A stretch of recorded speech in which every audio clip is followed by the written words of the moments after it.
Okanagan Indian Band. I'm currently the director of their Territorial Stewardship Division, but I also help organize for emergency management preparation, and I am the EOC director when it's up and operational. So we decided to have some community meetings this year with a heightened awareness and alert around the creeks and the spring runoff due to the White Rock Lake fire. So we have invited Dan Clark, who did the post-hazard assessment on behalf of the province and developed a report that some of you may have seen or may not have seen. It's been out in the press. So Dan will do a presentation, and then John Davies at the back there has done some work locally for us to assess some of the possible hazards, and he'll give a quick spiel on where that's at, and then we'll open it up to questions at the end. And just before you start, I'm going to call on Julie Richard to open us with a prayer.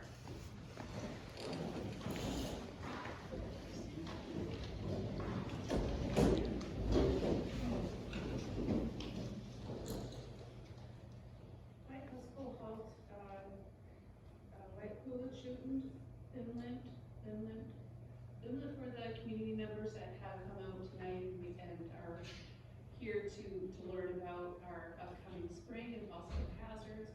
We pray that we attend this meeting tonight with open hearts and open minds, and that this spring and this summer we pray that our community is safe, our community is healthy, and that we prosper this year. Inland.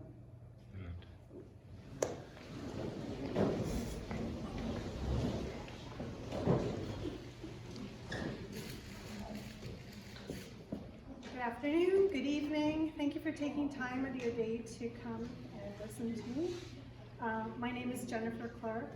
As Colleen introduced me, I was the geoscientist who was retained by the province, the Ministry of Forest, Land, Natural Resource Operations and Rural Development, to conduct a post-wildfire natural hazard risk assessment for the Okanagan drainages affected by the White Rock Lake fire.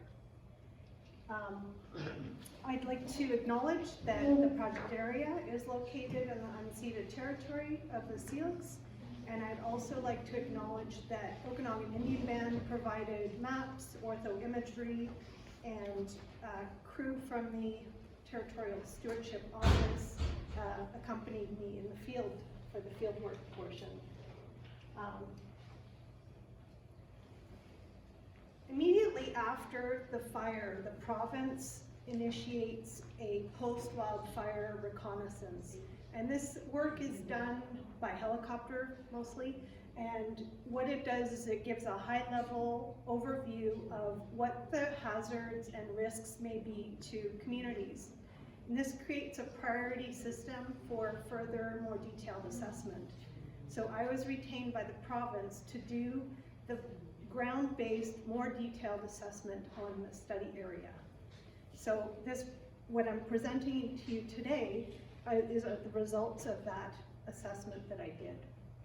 The purpose of which was to identify and evaluate post-wildfire natural hazards for those watersheds draining into Okanagan Lake, and to evaluate the risk to residents, structures, roads, and infrastructure. I also was able to provide conceptual level recommendations for mitigating those risks. Again, for the first step in mitigation. You're probably all familiar with where the fire was located and what areas it affected. Again, my study area was for about half of this area outlined that shows the perimeter of the fire. So about half of that area is draining eastward into Okanagan Lake. And the study area was divided up into 3 major catchments: the Whitemans, Neswito, Equesis, or 6 Mile, and then areas in between, like the Newport Creek area or any of the small basin areas in between, and also the areas within the RDCO to the south. The fire affected 3 or 4 major administration jurisdictions, so not just the band, but the province, provincial lands, RDCO, and the Regional District of North Okanagan. And in this map here, the colors represent burn severity, and that indicates the level of intensity of the burn, what disturbance that fire created. So the red areas are areas burned at high severity, going down to orange, yellow, green being unburned.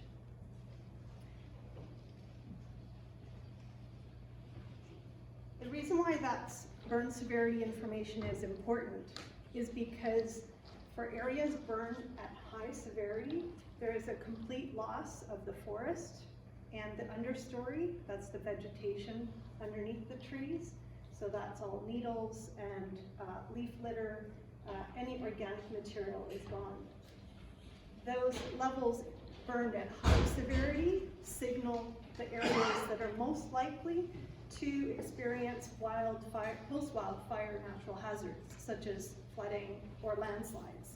So depending on the burn severity of what was burned, the severity of the area burned, increases in runoff can be dramatic and can increase by orders of magnitude sometimes. That's depending on the location and the extent of burn. Fire affects hydrology or stream flow by removing the forest cover. There can be increases in snow accumulation. So in watersheds like these larger watersheds that are driven by snowmelt, when you can have a greater snowpack accumulate, it can also melt faster. So you can see increases in flow, which are also accompanied by increases in sediment load and debris transport, and basically an overall increased risk of flooding and other processes to the areas downslope. Fire also has the potential to affect soil structure. It can alter the porosity or the ability for water to flow through the soil material. And what can happen is when it's very, very hot, you can develop water repellent soils. These are soils that do not absorb water like undisturbed soils do. So what I've shown in the photo here are the results of some field percolation tests. And how that is done is by scraping off the ashes and needle layer off the surface to expose the mineral soil layer, and by dispensing a unit of water over the area and measuring how much time it takes to soak into the ground. These two pictures here show you that water after 40 seconds. So 40 seconds. So which signals the potential presence of water repellent soils. So you can see how the water sort of beaded on top. Normally you wouldn't see that. So in a few areas within the study area, there were indications of water repellent soils.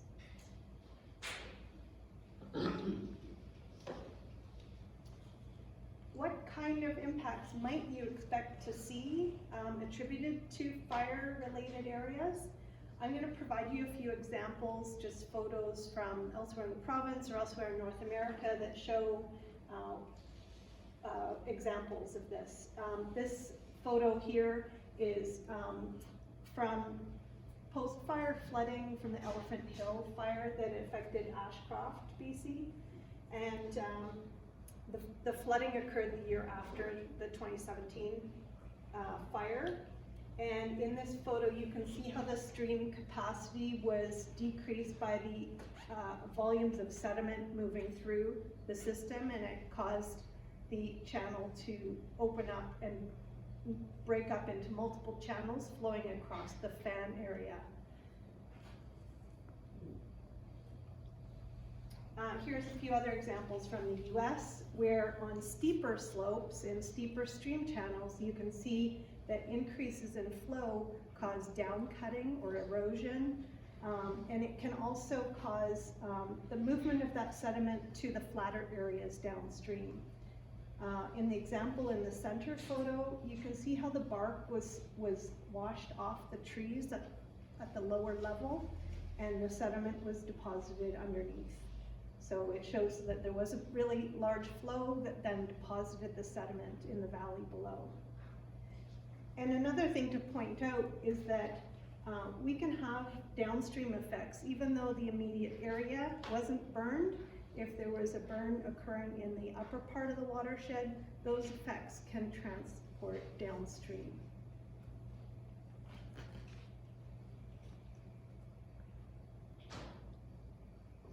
On smaller catchments,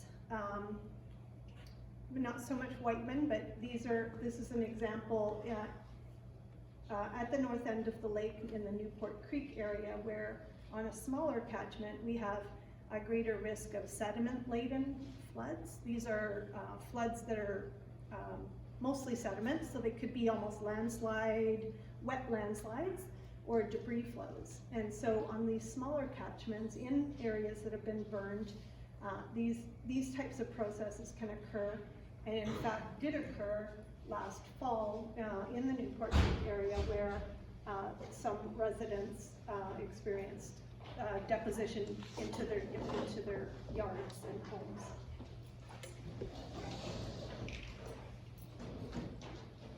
The focus of tonight's presentation, my understanding is that you're all interested in the Whiteman Creek watershed. So tonight's presentation is going to focus on that watershed. And I've posted some of the maps that accompanied my report on the wall, so you can look at them afterwards, where I've divided up the watershed into the upper area above the fan and the lower area, because we are seeing the fire affected areas in the watershed affecting the elements at risk, which are homes and roads and infrastructure downstream on the fan area.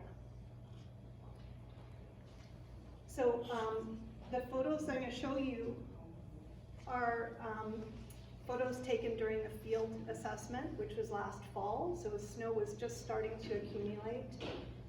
The photo on the left shows the middle reaches of Whiteman Creek, just above Beulah. So the Whiteman Creek FSR road goes up alongside the channel.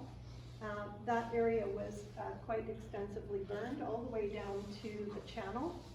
And the photo on the left shows kind of the upper elevation or plateau area of the watershed. And this area is known as the snow accumulation zone. So when in snowmelt dominated watersheds like Whiteman Creek, it is the snow accumulating in these headwater areas that provides the water to drive spring floods and to drive flows throughout the year. Whiteman Creek experienced extensive burning. Approximately 69% of the watershed was affected by fire. And over 30% of that was at high severity.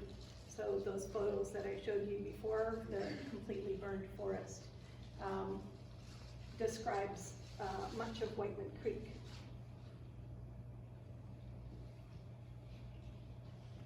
The fire affected unstable slopes and on the photo on the left shows you that there were burn areas on already unstable slopes that can be further destabilized because of the loss of vegetation and the increased amount of water flowing on those surfaces.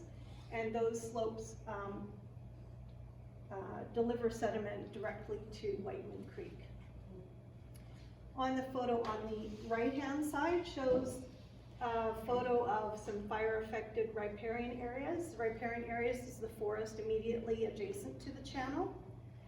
And riparian forests provide stability for the stream channel, and they also provide structure to the stream banks and shade to the water. They uptake water as well. So when we have losses of riparian forest, there's a greater chance of destabilization or movement of sediment or movement of debris through the system. In Whiteman Creek, over 10 kilometers of channel were affected quite heavily by fire. So it creates a worrisome situation along the channel. This is a view into the Beulah subbasin of Whiteman Creek.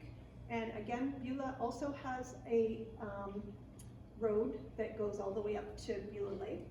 And there were landslides along that road that now prevent access into the watershed.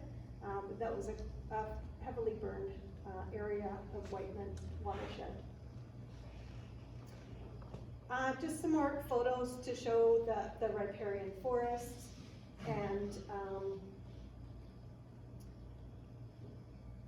also that several bridges are along the creek, and these were looked at and assessed in terms of risk. Some of the bridges, like the bridge at 9K, is built quite high and will probably be able to withstand higher flows.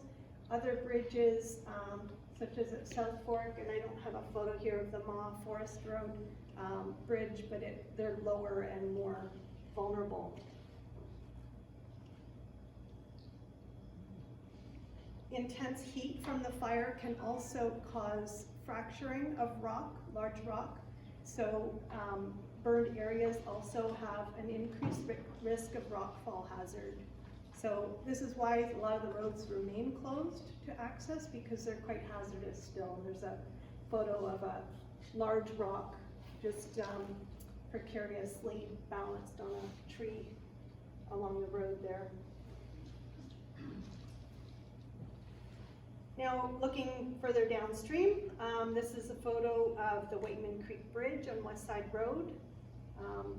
It's a concrete structure with a center pier, and again, just identified it as a potential element at risk. So if debris were to get lodged on the center pier or in the gaps, then it could cause a debris jam and may divert flow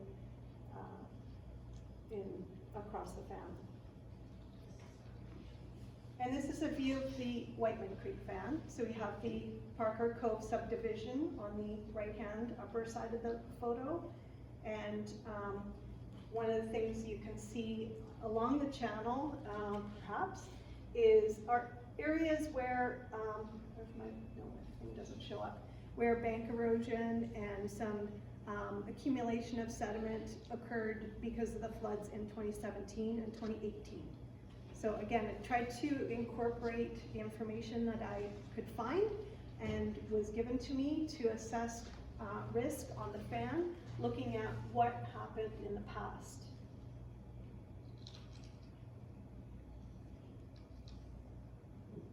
A couple more pictures of the channel in the fan area at the top of the fan. So this would have been upstream from West Side Road, and then the bank erosion example that I gave on the downstream side of West Side Road, where Whiteman Creek flattens out and becomes quite widened, mostly because the banks are comprised of really loose material, so it doesn't take very much to erode.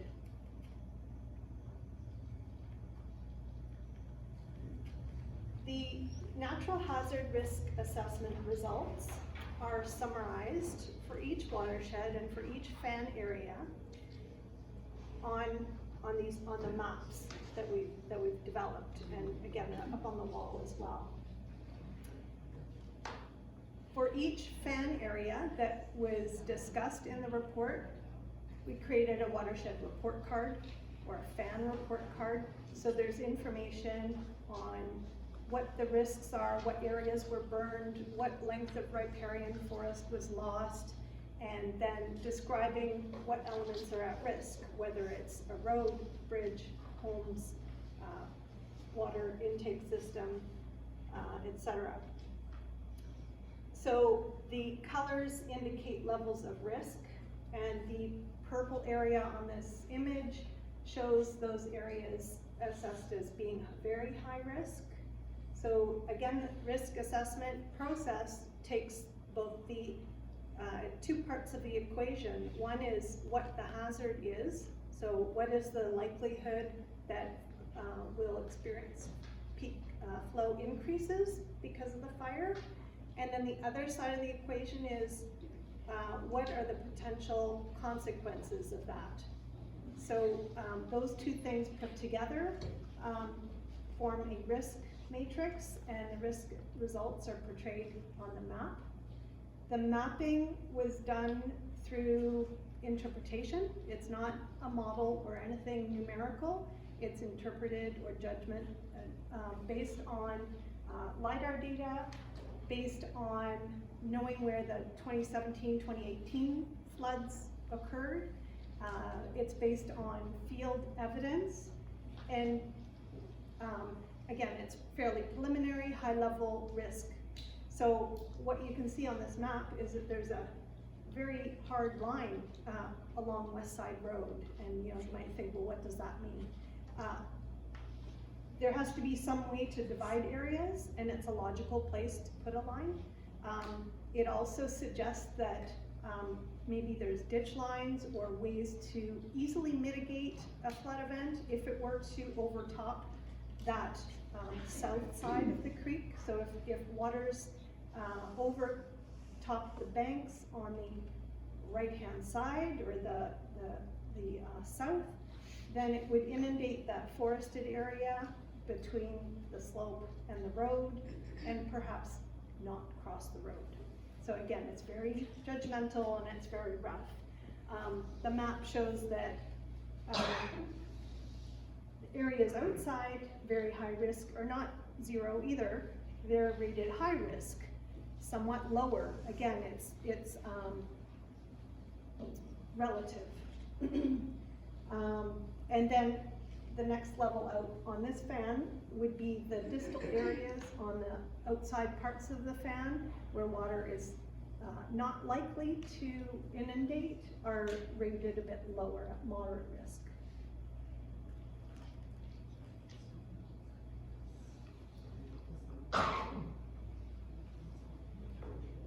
Question? Yeah. For the purple section, very high risk, where it narrows, and then the very hard line, and then there's another triangular space above that. Does that mean there's very high risk that the water will inundate the land above West Side Road? Perhaps if there's a blockage of the bridge, that don't quite understand why that hard line is there. Are you speaking on this side? No, I'm Or speaking this- about, no, way up. Keep going, Here? keep up there, that Or hard line that there. corner?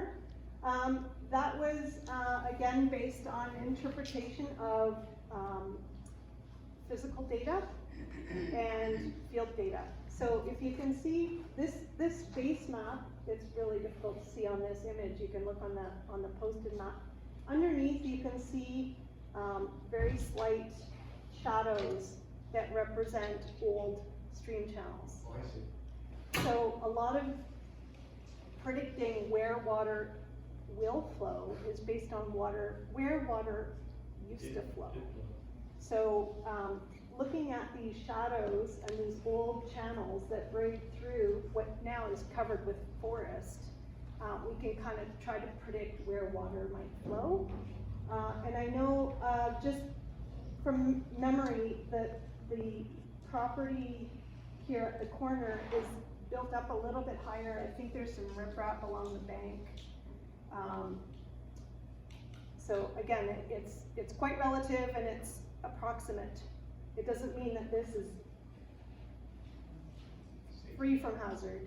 It just means it's a little bit less hazardous than the other area. And again, it was based on interpreting where water might go and somewhat based on what the likelihood that maybe the road is raised up a little bit to protect from inundation. So I'll get into like recommendations afterwards because of course this is high level. Recommendations are to refine this mapping using more numerical hydrologic models to get actual depths and flows. The other bit of uncertainty here was related to Parker Cove. I know based on looking at the air photos that it was developed, I think it was the 70s, you guys probably know more than I do. When it was developed, it would have probably had some flood hazard mapping. I wasn't able to get any information. If it wasn't, then was there some riprap placed along the edge of the subdivision to protect the community? Those are just things that we don't know. It looked like maybe there's some protection because it wasn't impacted by 2017, 2018 floods.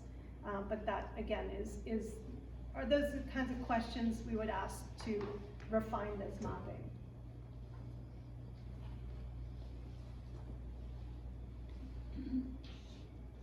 I'm happy to go back and answer questions too once we get through this. But one of the things I want to point out with regards to all this work that we do interpreting and mapping is that associated with this kind of work is an element of uncertainty. We don't know for sure what's going to happen, and there's two components of uncertainty. First of all, there's climate uncertainty. We don't know what the climate's going to give us. This year, I put the results of the March 1st snow bulletin that show that this year we're looking at a below average snowpack, 86% of normal. I think looking at updated snow pillow sites in the area that Brenda Mine is much lower than normal. Silver Star has kind of gone up and it's a little bit closer to normal. And Colleen tells me that staff who've looked into the Beulah watershed say it's much below normal. So we could have a lower snowpack than usual. However, it maybe reduces some risk associated with spring runoff. It doesn't eliminate it because it all depends on how it melts. If we get a very steep warming trend where it melts quickly, or if it's a type of spring climate where it stays cold at night, then maybe it slows down the runoff. As well, there could be rain on snow, and such. So first of all, there's uncertainty associated with climate. Spring melts and then summer rainfalls. How do we deal with this level of uncertainty?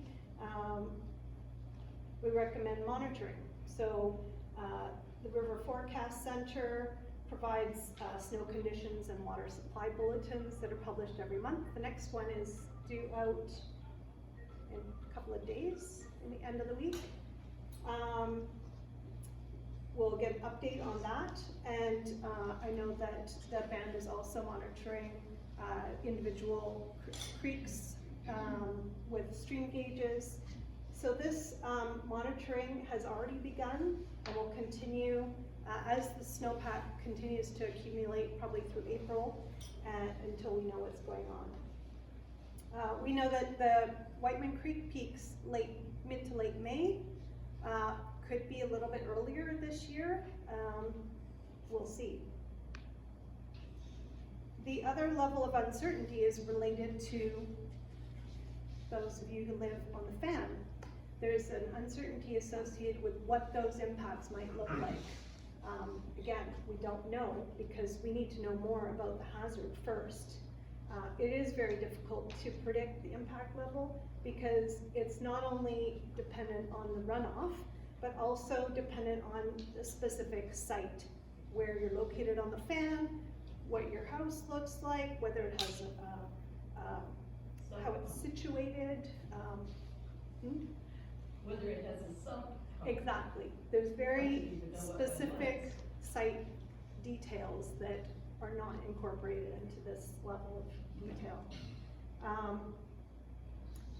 We also know that on any particular stream, it might look great now, but if there's if a culvert becomes plugged, or if debris jams the creek, that could change things as well. So there's uncertainty related to that. How do we deal with it? We suggested that we deal with it by preparing, by first of all becoming aware of the hazard, which you are all doing by being here. Okanagan Indian Band and the province are also disseminating information to the public. I know RDCO has done some work in the Killiney area to inform residents. They've done a culvert survey to inform particular landowners that their driveway culverts are plugged and to get out and clear them. So by being aware of the potential hazard, we can then prepare for what the impacts, prepare for potential impacts and deal with it before that happen. Are your studies directly correlated with the level of Okanagan Lake at any of these given times? No, No. that's a completely separate risk. And there is work already done on that, that's outside this project.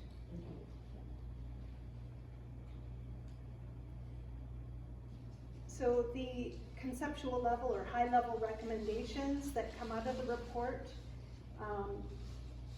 focus on emergency or prior to spring freshet recommendations, and then some longer term recommendations. So all those affected by the fire that we've talked to are very motivated to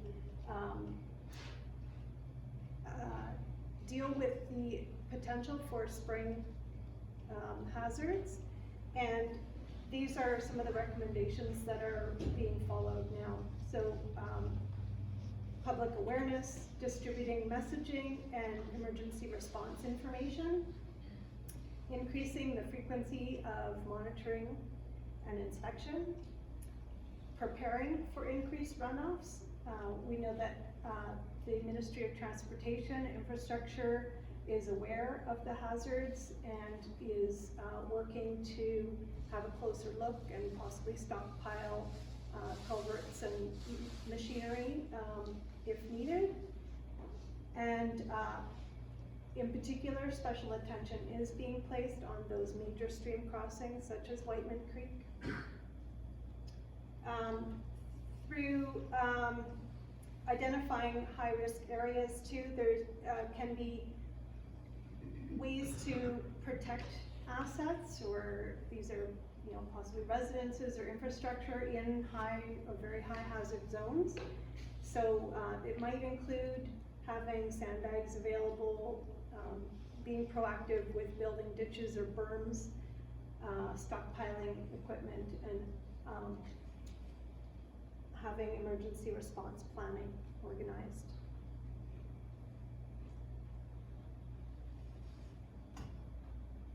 Over the long term, for the fan areas, as I suggested, a little bit more numerical, detailed information could improve the risk mapping. So that's outside the scope of what I did, but if hydrologic modeling were done to predict, first of all, what the flow might be, but then what the flow will look like across the fan, then that would provide refinement to that mapping. And then some decisions can be made about relocating assets if possible, or possibly developing land use planning policies so that future development is built outside the flood zone or with some protection offered to it. And then in the upper watershed above the fan, some of the recommendations are to put together a risk assessment and mitigation plan. So the work I did, again, was high level. In the work that I did, I was able to identify some things, but I know not all. But areas where I saw plugged culverts, or areas where I saw landslides, or areas where there could be landslides. I know the Forest District Office is aware of that, and they're mobilizing field staff to look at some of those issues.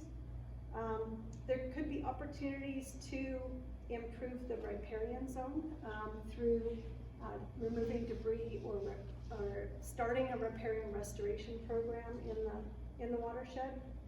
And to also decide what roads need to stay open because of access requirements, and what roads can be closed, or maybe even temporarily closed until the situation improves.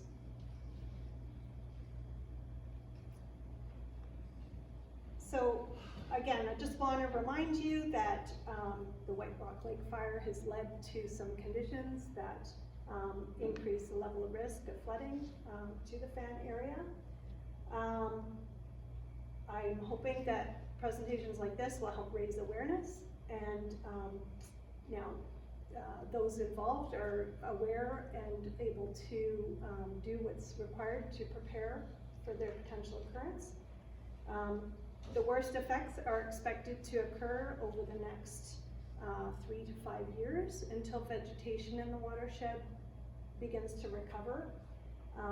It could take many years for the forest to recover and for the watershed to gain back what it had before. But I'll leave you with an image of hope for the future, because even in late fall, when I was out there were sprouts of vegetation coming up. So we'll hope for some quick recovery.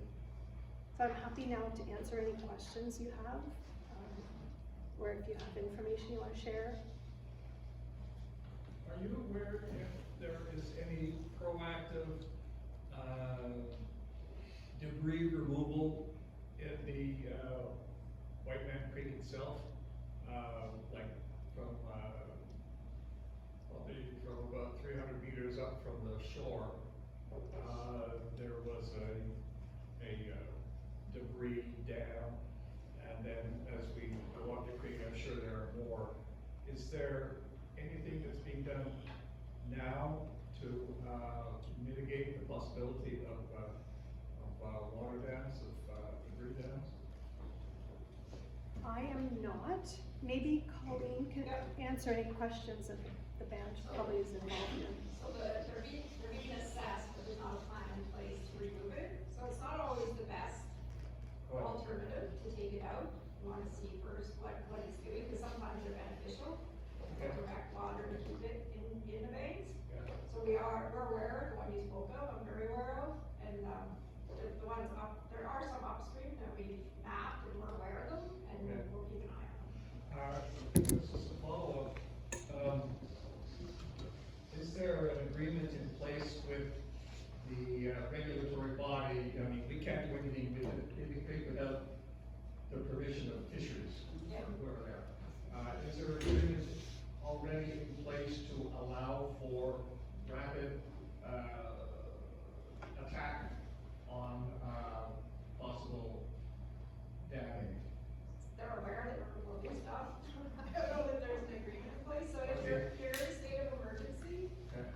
and you have response goals, and protecting lives and stuff is your top 4 Right. goals, and if we need to do something, we're well aware of the limitations of working in a fish-bearing stream, so we of course would practice as best we could. Yes. But there comes times when there are situations where you have to, you do what you do, and Yes. you have to do a full report to Monroe. And we will be in contact through EMBC, who would contact Monroe, so they're all aware of what we're doing, so it moves pretty quickly. We're not gonna wait if it means we need to do it, we need to. So it's, what is the actual provincial department that is, what's the provincial department called that takes care of it? This week, so it's Forest Lands Natural Resource Operations. It was, but they've divided now, so there's now Ministry of Forests, and then the other side, I'm not even sure their acronym, they're the water stewardship side, from what I understand. So I have a call from a couple guys today, they're looking to discuss the spring with me, that are now in place in this other review. So Maya, who's the boss of the whole thing? Like, who's the boss? Because when we were involved in the previous creek, so in 2017, there was this conflict between the water people and the regional district and the natives, and nobody seemed to be the boss. So Like, yes, move that, take that, what do you call it? So whoever's jurisdiction it is the boss.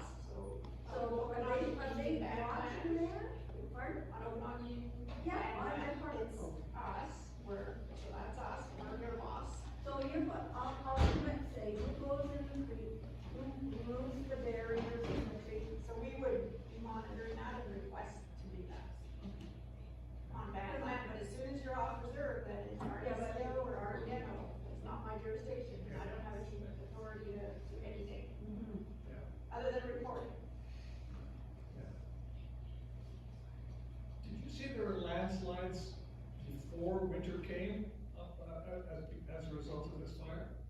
Up on Beulah Lake Road, stuff like that, you said before? There was some instability noted. I can't tell you for sure when that occurred, but, no doubt that there's fire-related instability. Yeah, on Beulah Road in particular, I don't know, although I don't know if that one occurred before the fire or not. Yeah, it was That after was, the fire. that was after the fire, yeah, okay. So it got wet and slid down on. Yeah, it's a really precarious road to begin with, it's right adjacent to the creek. and- Yeah. Thanks. Yeah, I think there's a question. I just have one thing that's been crossing my mind as I listen to,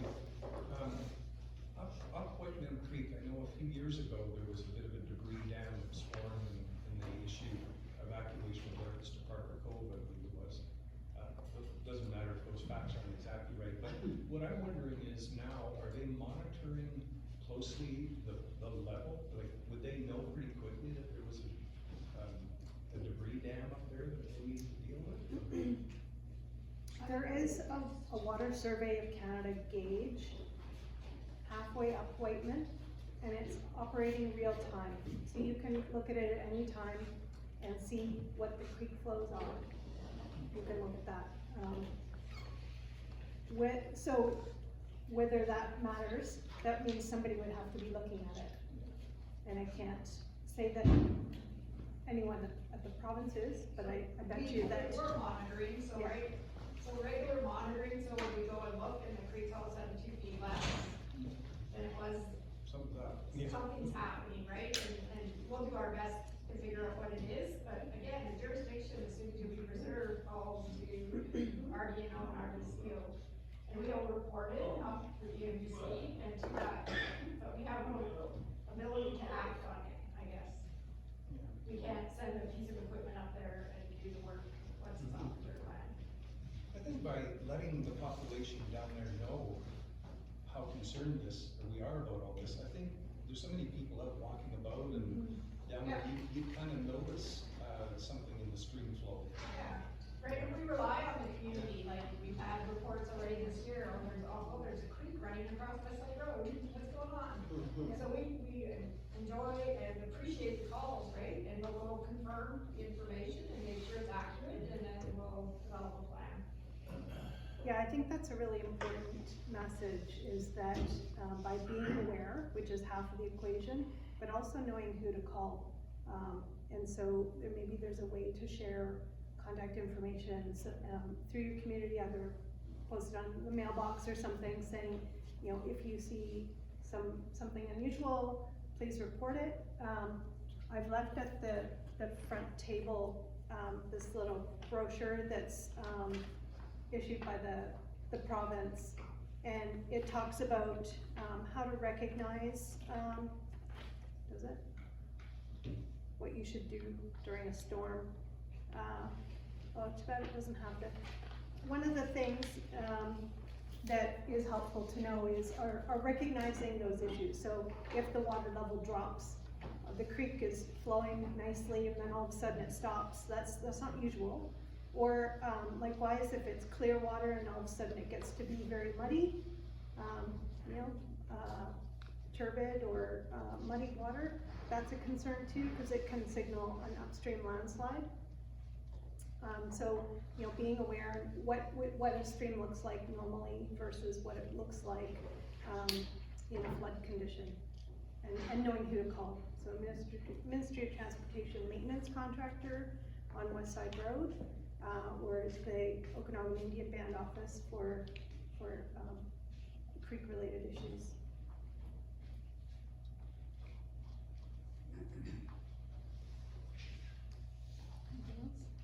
Has there anybody, knowing the history of the freshets of the past bunch of years, who is prepared to say, well, these are the odds of an evacuation occurring in that very high-risk area? Has anybody gone as far as to say, well, there's a 20% chance that we're going to be evacuated, or 60% chance? No. Nobody's done that. I think it would be really hard to get that sort of information. Oh, I know, it's a. Cause like I said, you're balancing what is the likelihood of a flood, which again is dependent on snow, rain, how it comes off. Also combined with what is at risk. Because, you know, we can have a flood and if there's no houses in the way, then nobody cares. We care when homes are at risk or roads or infrastructure, and that takes some data.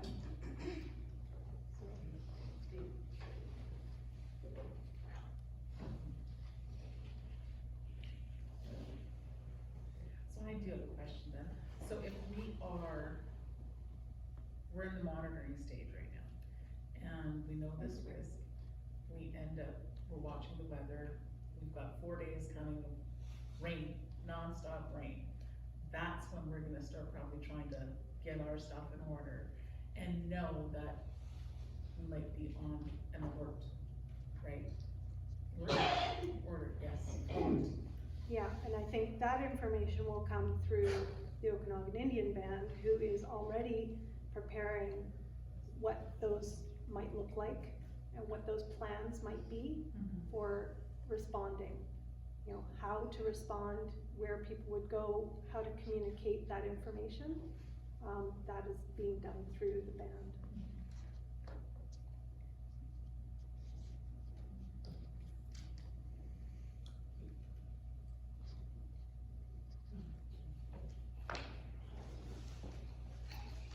Question?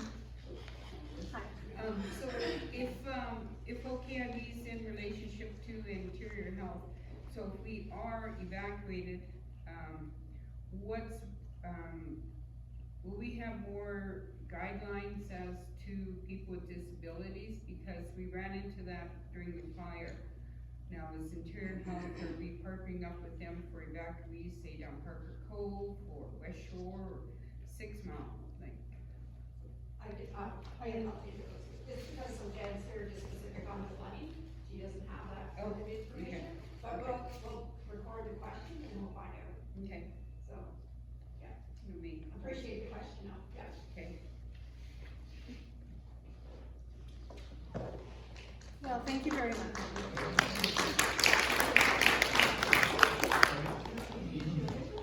Yeah, Dawn, I'm sorry, I didn't introduce you, but would you like to say anything about what you're doing for restoring, working to restore? I know you've done a lot of work on fire guards and Sure. more that I don't know, so. Yeah. Evening, everyone. My name's John Davies. I'm a registered professional forester. I do a bunch of the fuel management for the band.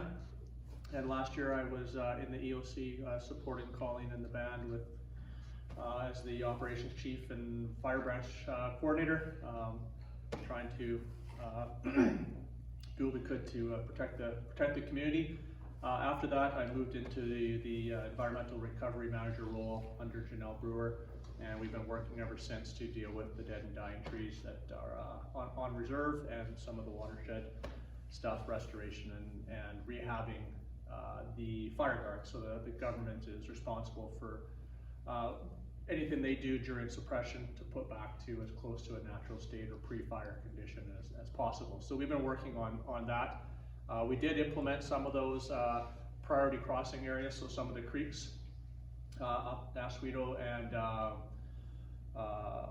down to Kilkenny, so just south of the Verse. So we did have some of it done, but we're just kind of waiting for the snow to go up a little bit higher, and then we'll continue assessing those guards that were put in during fire suppression and rehabbing them. One of the other things I was asked to do was to go out and look at some of these creeks based on the report where there may be some flooding issues. In 2017 and 2018, I was working in central Okanagan and south Okanagan, setting up tiger dams and gabions and sandbanks all on the lake and around the community and that. And so I went out and looked at some of these crossings, came up with some plans on where we should use different measures. Jen, do you mind putting up that fan? And so we're looking at areas where, as Jen said, where water has flowed before, And with regards to this, we, as you know, 2017 or 2018, there was a blowout of the Whiteman below the bridge. And so I went out with Colin Marchand and looked at some of that and used his past experience and knowledge of the site. And we came up with a plan on where we could locate some gabions and tiger dams and sandbanks to try and protect the community if the banks do top. And we came up with a plan to use tiger dams in between the homes and the creek for some distance, and then to supplement it on either end with sandbanks. The band recently purchased a trailer from Tiger Dam, so they have their own about 3,000 feet of it now. And that was delivered last week. And while the Tiger Dam representative was out here, I took him out to the site just to confirm with him that it was an appropriate measure, and he was quite comfortable that it could be utilized there, and it had in the past. So we have a plan in place. The province is coming out on Thursday to assess it themselves as far as the efficacy of it. And then hopefully after that, they'll either provide us with more Tiger Dam to use in there, or the band will have the option of using that themselves. We are also in the process, so we've done that for all the creeks, from Whiteman up to Irish Creek. And we've submitted that to the province for review, and hopefully we'll hear back shortly on approving some of those resource requests. And they, I think that was, yeah, just those creeks that we looked at.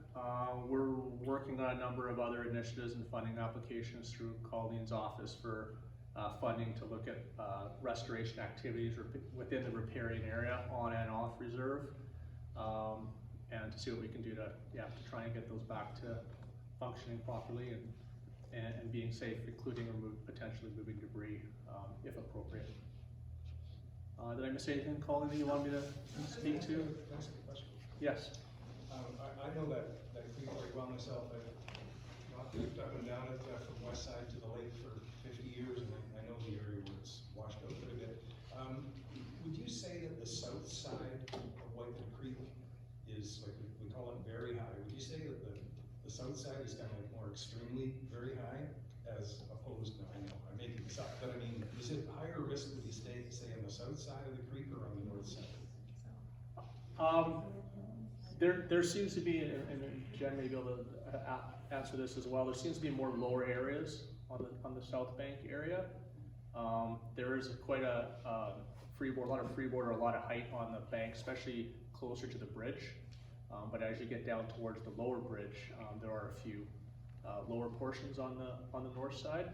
But it seems that well, it seems like it kind of, it has sort of a carving action. It's to go south and then north again and then south again. Yeah.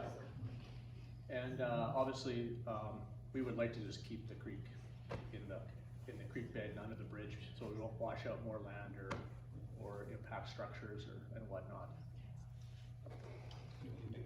So we do have some plans for the south side as well, to try and monitor, manage that water flow, and then also do what we can to protect the structures that are down at the lake. And there is plans in place, so it'll be after freshet now, to remove some of the sediment in the creek beds. So in Whitemans, Aquesus, Nashvito, from the lake, like 600 meters up. So the funding was just approved last fall, so it just couldn't get it done ahead of freshet. Would have been way better and more ideal to make more space, but fish and all the other factors come into play, so that'll happen after this freshet, which there's benefits to that as well. We won't have to do it again, because it'll be quite a bit more. Can I ask you, it sounded like you were involved with the overseeing of the fire effort to suppress it, to control it. I was very, very surprised, and I was evacuated well out of the area, but I was very surprised to see how badly it was burned up Whiteman Creek, and yet it didn't affect West Shore, and it didn't affect Parker Cove. Was there massive mitigation efforts in some fashion or is it just the way the fire chose to go down the valley, or? Some of it was wind, and so there was a big push to the south when the fire did run towards Kaleni. The band had completed a fuel management project all the way around West Shore the previous winter. There were some piles that were left unburnt, but there was a 200 to almost 400 meter wide fuel break all the way around West Shore. And so if you hike up the road that goes past the transfer station up to where the dirt bikes are, you'll actually see where the fire went through the untreated area and had high severity, completely killed all the trees, and you'll see it where it went through the treated area at a lower fire intensity, and you'll see scorched needles instead of black trees. And so that did in effect help redirect the fire, lower the fire intensity, and protect the community. And because of the way West Shore Estates is kind of a maze of roads in and out, speaking with the fire departments, they're very concerned about non-local fire department people coming in, working in there under intense conditions, smoke and embers and stuff, and then trying to find their way out. And so one of the only reasons they were able to go in there and protect that community was because the band had completed that fuel break around it, and they felt that they could safely work in there and anchor their suppression tactics. So it was a big part of protecting West Shore. As a resident of Park Cove, I assume you'll know that we've done a bunch of works immediately south of the creek on the lake side of the west side road. We also did some treatment on the north side, or sorry, the upstream side of the bridge there, about 5 hectare pieces last fall. Sorry, was it last spring? It was pre-fire, was it? Yeah. Yeah. No, after fire. Yeah, so there's a small piece that was done pre-fire, and then we did some more this winter. So there was some fuel breaks in there, but part of the reason why that fire didn't come roaring down Whitemans Creek was the fuel that was in there. There's the big open area in Bull Park, and so I was there the night that it came down Bouleau and went up the other side, and it went north because as it did come down into Bull, the Bull Park area, it was coming down slope. There wasn't a lot of wind to push it, but there was a more northerly wind, and that pushed it more to the north. Yeah, and then later on, it made the run up over Sugarloaf and towards Kaleni there. So, and I didn't have any role in any of the suppression tactics or anything. I was just here supporting the band and providing kind of on-reserve assistance and feedback and liaison with the wildfire service. So, Thanks. That was a very puzzling 24 hours for me. We got sent to town, and then I went out on Sunday morning. I was a lookout over partway up towards Allison. I had a look over. I fully expected that whole area to be burned, and it didn't even look like there's been a fire in the area. It just puzzled me. I just wondered what you guys had done. there's a house right at the very top of Bow right before you drop down into it, and it just burned up to the edge of that house and headed north. And as I said, I was there the night it was going up that slope, and I met that resident on his way out, and I was pretty confident that he was going to lose his house, but he did have a sprinkler on it, and he did have some clearing around it, but it burnt right up to his property. Yes, sir. Following the fire, was hydro seeding ever considered as something to reduce the possibility of debris flow of soil off the slopes before the spring freshet? So there was a lot of seeding done. The band was involved in some of it on reserve on the guards that were on reserve, and then I believe there's a lot of heli seeding that was done. There was some, yeah. So there was some done, yeah. It wouldn't have worked very well on that section where the soil had become repellent, water from the septic. Yeah, just would wash it would wash the seed down to the river. Yeah, that's right, But, okay. yeah. Thanks. That's it for me.